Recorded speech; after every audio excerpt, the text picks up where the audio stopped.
हाँ तो बच्चों नमस्कार। आज हम आपको हिंदी साहित्य में दिया गया एक टॉपिक है छंद। इसका अध्ययन आपको कराएंगे। तो छंद जो हम करें उससे पहले इसके हमें शाब्दिक अर्थ इत्यादि के बारे में जान लेना बहुत ही जरूरी है कि छंद का जो शाब्दिक अर्थ है वो क्या होता है। सबसे पहले हम छंद शब्द की व्युत्पत्ति के बारे में बात करते हैं। छंद शब्द है वो आपका चद धातु में असुर प्रत्यय के योग से बना है। छंद शब्द वो किससे बना है? चद धातु में असुर प्रत्यय के योग से छंद शब्द की उत्पत्ति हुई है, जिसका शाब्दिक अर्थ हो जाता है आपका, शाब्दिक अर्थ होता है इसका आह्लादित करना। शाब्दिक अर्थ क्या होता है? आह्लादित करना, आह्लादित करना, आह्लादित करना। और आह्लादित का भी मतलब क्या होता है? आनंदित करना, आनंदित करना, आनंदित करना। अब हम छंद की परिभाषा की बात कर सकते हैं कि छंद है, छंद के अंतर्गत कौन कौन सी चीजें आती हैं। सबसे पहले हम बात करें छंद में चरण, इसके बाद में इसमें गण, छंदों में आपकी शब्द तुक, छंदों में आपकी शब्द मात्रा, छंदों में आपके शब्द मात्रा, गण, यति, यति, इसके अलावा आपकी गति, जिसको अंग्रेजी में कहते हैं स्पीड, गति, और इसके बाद में गति का हो चाहे इसको हम लय भी कह सकते हैं। आदि चीजें ऐसी हैं जो कि छंद में समाहित होती हैं। अब हम छंद की परिभाषा की बात करें, यानी जिस काव्य रचना में चरण, गण, तुक, मात्रा, यति, गति आदि का समावेश पाया जाता है उसे हम छंद कहते हैं। या कह सकते हैं कि वह काव्य रचना जिसे पढ़कर और सुनकर के पाठक और श्रोता को आनंद की अनुभूति होती है उसे हम छंद कहते हैं। छंदों की अगर हम बात करें कि छंद जो है आपके प्रकार, तो उनको जानने से पहले हमें चरण के बारे में जान लेना चाहिए कि चरण किसे कहते हैं। ध्यान रखें, हिंदी में जिनको हम दोहा कहते हैं वही आपके छंद शास्त्र में या काव्य शास्त्र में दोहों को क्या कहते हैं? हम चरण कहते हैं। बात करें हम गणों की कि गण किसे कहते हैं? गण का अर्थ होता है समूह है, यानी कि 3 वर्णों का जो सार्थक समूह होता है उसे हम कहते हैं गण, गण कहते हैं, गण कहते हैं। इसके अलावा तुक, तुक की बात करें कि तुक किसे कहते हैं? ध्यान रखें, चरणांत में जिन पदों में आपस में तुक मिलती है या जिन शब्दों का समावेश मिलता है, मिलान मिलता है, संगम मिलता है, उसे हम क्या कहते हैं? तुक कहते हैं। जैसे हम कह सकते हैं कि जय हनुमान ज्ञान गुण सागर, जय कपिस्तिहु लोक उजागर। अंतिम जो पद हैं उनमें क्या मिल रही है? आपकी संसार और उजागर। या क्या हुई? आपकी तुक हुई है। बात करते हैं मात्रा की। मात्रा किसे कहते हैं? मात्रा ध्यान रखना, मात्रा होती है आपकी कितने प्रकार की? 3 प्रकार की। एक तो होती है आपकी हर्षु की, जिसको हम कह सकते हैं लघु की, लघु, या इसको हम कह सकते हैं मूल मात्रा। एक होती है आपकी दीर्घ की मात्रा, और एक होती है आपकी प्लुत। ठीक है ना? ऋषु की मात्रा या लघु या मूल की मात्रा किसको कहते हैं? कि यानी कि वो वर्ण जिनको बोलने में कुछ समय लगेगा, 1 इकाई के बराबर समय लगता है, जिसको हम किसकी मात्रा कह सकते हैं? लघु की मात्रा कहेंगे। लघु की मात्रा हमेशा किस होती है? खनिपाई में लगती है। इसकी गिनती 1 के रूप में होती है। बात करते हैं हम दीर्घ की मात्रा। दीर्घ की मात्रा किसे कहते हैं? कि जिन वर्णों का उच्चारण करने में लघु या ऋषु से स्वर से दुगुना समय लगता है या 2 इकाई के बराबर समय लगता है, उसे हम कहते हैं दीर्घ की, यानी कि गुरु की मात्रा। छंदों के आधार पर हम उसको क्या कहेंगे? गुरु की मात्रा कहेंगे। किसकी मात्रा? गुरु की मात्रा। और इसकी मात्रा का जो चिन्ह वो आपका अवग्रह वाला है, जिसको हम वक्र रेखा कह सकते हैं। प्लुत इसकी कोई मात्रा हमारे इसमें छंद शास्त्र में नहीं लगती है। हालांकि एक कौन सी होती है आपकी प्लुत स्वर है, इसमें 3 इकाई के बराबर समय लगता है, यानी कि एक बार तुझे का उच्चारण करने में 3 इकाई के बराबर समय लगे या ऋषु स्वर से तिगुना समय लगता है, वो आपकी प्लुत स्वर कहलाती है। ठीक है ना, वो मात्रा आपकी होती है सर कौन सी? ओम की मात्रा होती है। कौन सी मात्रा होती है? ओम की। इसमें 3 इकाई के बराबर समय लगता है, ओम, है ना। तो ये आपके साथ छंदों के अंतर्गत आते हैं। अब हम छंदों की बात करें कि जो छंद है वो हमारे कितने प्रकार के होते हैं। तो छंदों की अगर हम प्रकारों की बात करें तो छंद होते हैं आपके 2 प्रकार के होते हैं। कितने प्रकार के होते हैं? 2 प्रकार के होते हैं, ध्यान देना। एक तो होते हैं आपके मात्रिक छंद, एक होते हैं आपके मात्रिक छंद और एक होते हैं आपके वार्णिक छंद। ये 2 प्रकार के होते हैं, मात्रिक और वार्णिक छंद। मात्रिक छंदों की बात करें क्या कि वो काव्य रचना जिसमें क्या साहब मात्राओं की गणना होती है, और वार्णिक छंद जहां पर वर्णों की गणना की जाती है, उन्हें हम कहते हैं वार्णिक छंद। इन सभी को अगर हम करें, इससे पहले हमें छंद है उस पर क्या जो मात्राएं किस प्रकार से लगाएंगे और कहां कहां पर क्या जो आपकी मात्राएं लगाई जाती हैं, इनके बारे में भी हम आपको एक एक करके बताएंगे। मात्रिक छंद है, इनके भी सब 3 प्रकार होते हैं। कौन कौन से होते हैं? एक तो होता है आपका सममात्रिक छंद। सममात्रिक छंद, सममात्रिक छंद किनको कहते हैं? क्योंकि ध्यान रखना छंद के कितने चरण होते हैं? 4 चरण होते हैं, जिसके प्रत्येक चरण में मात्राएं कैसी होती है? समान होती है, वो सममात्रिक छंद कहलाते हैं। दूसरा इसका प्रकार है आपका अर्ध सममात्रिक छंद। अर्ध सममात्रिक छंद, अर्ध सममात्रिक छंद किनको कहते हैं? जिसके साथ पहले और तीसरे, दूसरे और चौथे चरण में मात्राएं समान होती हैं, वो आपके अर्ध सममात्रिक छंद कहलाते हैं। तीसरा इसका प्रकार होता है आपका विषम मात्रिक छंद। विषम मात्रिक छंद किनको कहते हैं? जिसके प्रत्येक चरण में मात्राएं कैसी हो? असमान हो। प्रत्येक चरण में मात्राएं असमान होती हैं, उसे कहते हैं विषम मात्रिक छंद। दूसरा प्रकार है आपका वार्णिक छंद, कुछ इसको वर्णिक भी बोल देते हैं।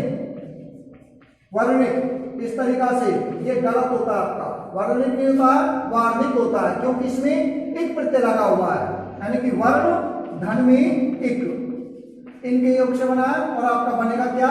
वार्णिक। वार्णिक बनेगा, ध्यान रखना, ठीक है ना। क्योंकि प्रथम वर्ण में एक प्रत्यय जोड़ते तो यदि प्रथम वर्ण आपका आया है तो वो किस में बदलेगा? आपका आ में बदल जाता है, ठीक है ना। यहाँ पर आएगा स्वर है तो ये किस में बदल गया? आ में, तो हो गया आपका वार्णिक छंद, ठीक है ना। वार्णिक छंदों की अगर हम बात करें तो वार्णिक छंद के भी कितने प्रकार होते हैं? 3 प्रकार होते हैं। सेम है, यहाँ पर मात्रिक है, इधर क्या लगा सकते हो? वार्णिक छंद लगा सकते हैं। तो क्या हो जाएगा पहला प्रकार? समवार्णिक छंद। कौन सा हो जाएगा? समवार्णिक छंद, यानी कि जिसके प्रत्येक चरण में वर्णों की संख्या समान होती है, यानी कि चारों चरणों में वर्णों की संख्या समान हो, समवार्णिक छंद। अर्ध समवार्णिक छंद किनको कहेंगे? जिसके पहले, तीसरे और दूसरे और चौथे चरण में वर्णों की संख्या समान पाई जाती है, वो आपके अर्ध समवार्णिक छंद होंगे। विषम वार्णिक छंद किनको कहते हैं? जिसके प्रत्येक चरण में वर्णों की जो संख्या है वो असमान पाई जाती है, उसे कहते हैं हम विषम वार्णिक छंद कहते हैं, ठीक है ना, ये ध्यान रखना। अब हमको मात्राएं लगानी होती हैं, तो मात्रा लगाने से पहले हमें यह पता होना चाहिए कि कौन कौन से वर्णों पर कौन सी मात्राएं लगाई जाएंगी। तो ध्यान देना इधर,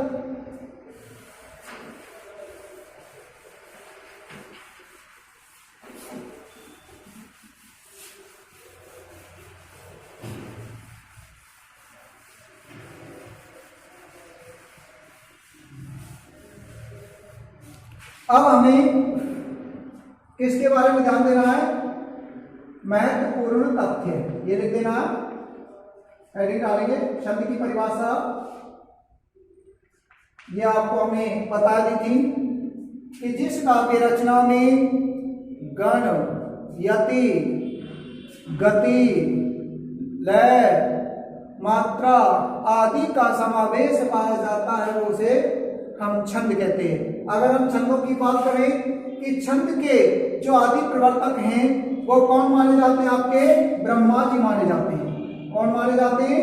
ब्रह्मा जी माने जाते हैं। ब्रह्मा जी आपके आदि प्रवर्तक हैं किनके? छंद रचना के। और अगर हम बात करें कि इसके लौकिक प्रवर्तक कौन माने जाएंगे? आदि प्रवर्तक तो कौन है? ब्रह्मा जी। और लौकिक प्रवर्तक की हम बात करें कि छंदों के लौकिक प्रवर्तक कौन है, तो वो है आपके पिंगलाचार्य। क्या है? पिंगलाचार्य है। ये आपके लौकिक प्रवर्तक हैं छंद के, पिंगलाचार्य। और पिंगलाचार्य के द्वारा जब इनकी प्रवर्तक किया गया था इसका छंदों का, तो उन्हीं के नाम के आधार पर हम छंद शास्त्र को भी क्या कह सकते हैं? पिंगल शास्त्र भी कह सकते हैं। इसको क्या कह सकते हैं? उनके नाम के आधार पर पिंगल शास्त्र भी कह सकते हैं। और पिंगल शास्त्र को क्या कहते हैं? हम छंद शास्त्र कहते हैं। छंद शास्त्र। ध्यान देना, छंद के जो आदि प्रवर्तक यानी प्रारंभिक जो प्रवर्तक है वो कौन है? ब्रह्मा जी। और अगर हम लौकिक प्रवर्तक की बात करें तो वो है आपके पिंगलाचार्य। और पिंगलाचार्य के नाम के आधार पर ही छंद शास्त्र का नाम रखा गया है पिंगल शास्त्र। और पिंगल शास्त्र को ही क्या कहलाता है? आपका छंद शास्त्र कहलाता है। ध्यान दें आगे।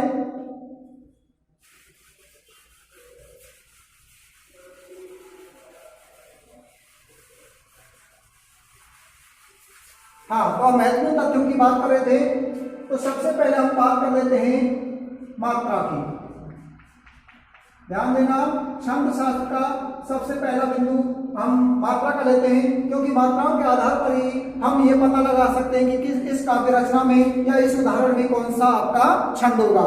तो ध्यान देना, मात्रा लघु और गुरु की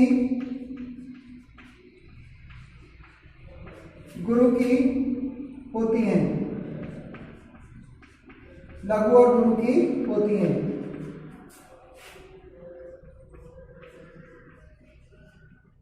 गुरु की होती हैं अ, ई, उ, री में।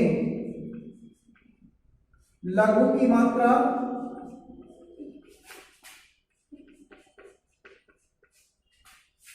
आती है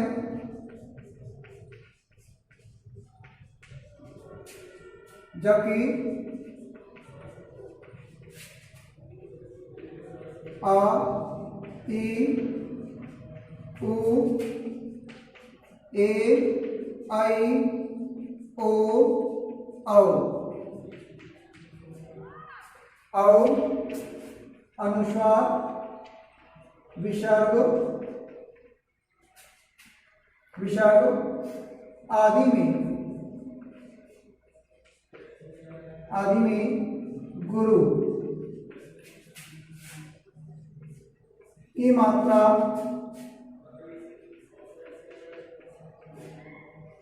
आती है। अगली बात करते हैं हम, यदि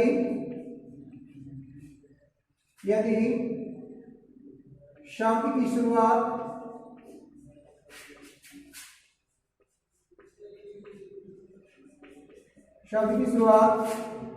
आधे वर्ण से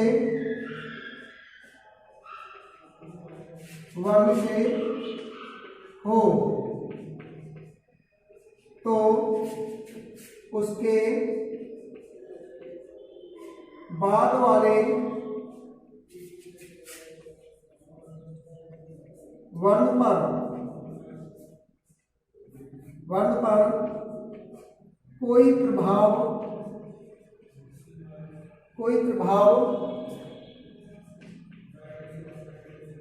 नहीं पड़ता है।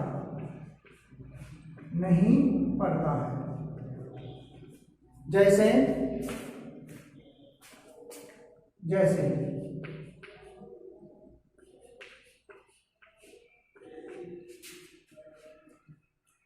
मान लीजिए स्वप्न। तो यहाँ पर लघु, सॉरी, क्योंकि यहाँ पर तो कह रहे जैसा अंतिम वर्ग आपका नए नए से पूर्ववर्ती आपका वर्ग आधा है, तो इस वर्ग पर किसका प्रभाव पड़ जाएगा, लेकिन से का इसके ऊपर कोई प्रभाव नहीं पड़ेगा। यहाँ पर आपकी क्या जैसा दीर्घ की मात्रा लगेगी। इसके अलावा और भी हम क्या उदाहरण ले लेते हैं, और उदाहरण जैसे मान लीजिए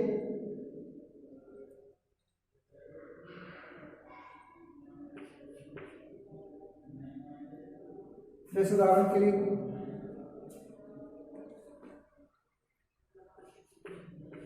यहाँ पर भी लिख रहा हूं श्याई, ये स्वयं पहले से ही गुरु का है, तो यहाँ पर गुरु की मात्रा लगेगी आपकी। कहने का तात्पर्य यह है कि यदि किसी शब्द की शुरुआत आधे वर्ग से होती है, उसके बाद वाले वर्ग के ऊपर उसका कोई प्रभाव नहीं पड़ेगा। हाँ, यदि कोई वर्ण शब्द के मध्य में आता है तो आधा आता है, तो ध्यान रखना उस अगले वर्ण पर उसका प्रभाव जरूर पड़ जाएगा। जैसे यहाँ पर भी इसकी बात लिख देते हैं,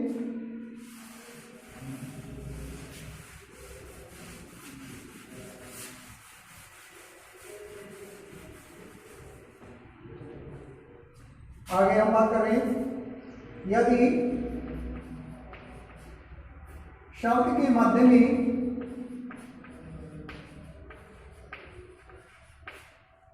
में कोई आधा वर्ण आता है, कोई आधा वर्ण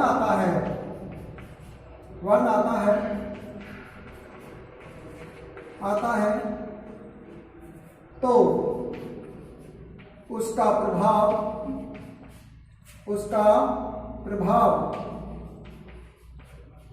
उसके पूर्ववर्ती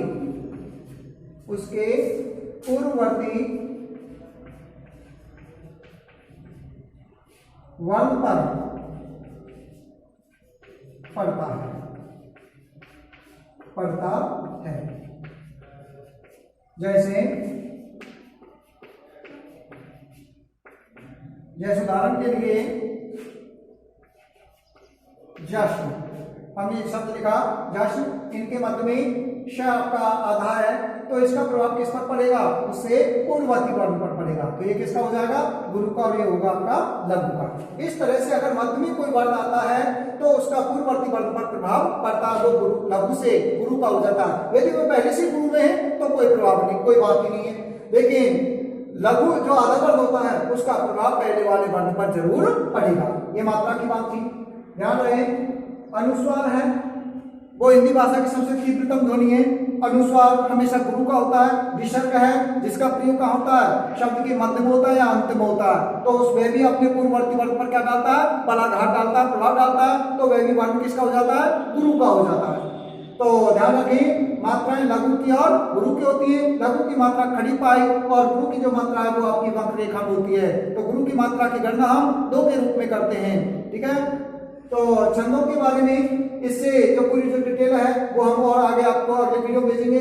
आज तक के लिए इतना ही काफी, और आपको अगले वीडियो में और जो इसके कुछ महत्वपूर्ण तथ्य रह गए उन्हें हम आपको बताएंगे। आज के लिए इतना ही काफी, धन्यवाद।